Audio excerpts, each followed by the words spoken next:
Nigel Huddleston.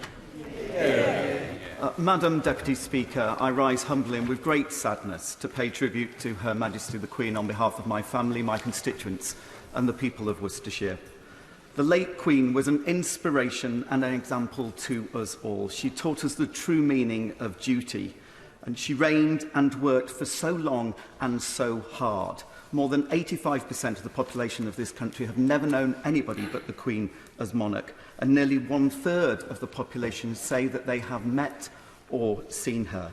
Many of my constituents have told me about their own interactions, whether it be putting them at ease when they received an honour at the palace, chatting to her at an event in the constituency, or just seeing her perhaps from afar at a sporting event. And of course we all know her special love for racing.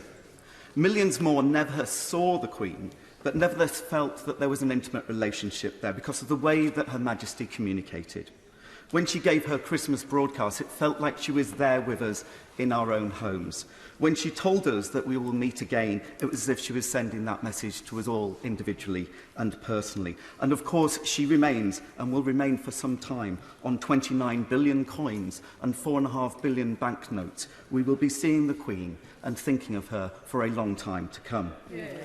I myself first saw the Queen when I was at university, and her impending sudden visit suddenly led to a considerable refurbishment of the common room, the student common room, which of course we were very grateful for, but I fear may have added to the legend that wherever the monarch goes smells of fresh paint.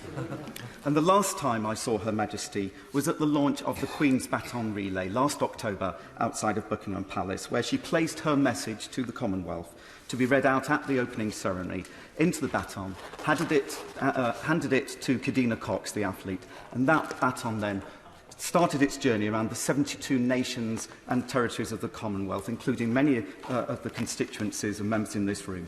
Hundreds of thousands, if not millions of people turned out to cheer on the baton bearers, the baton, but of course it was the Queen's baton. We were also cheering on Her Majesty, and I'm so pleased that we're all able to show our love and affection for her also, and she saw it during the Jubilee celebrations this year.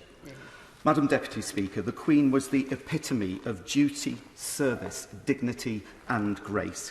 Her constitutional powers were limited, but her global influence was immense.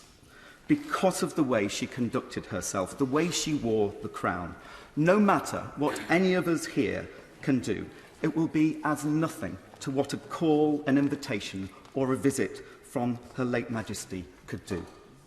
But all of us who saw King Charles's speech last night will have also seen glimpses of his mother. He appeared well aware of the awesome responsibility ahead of him.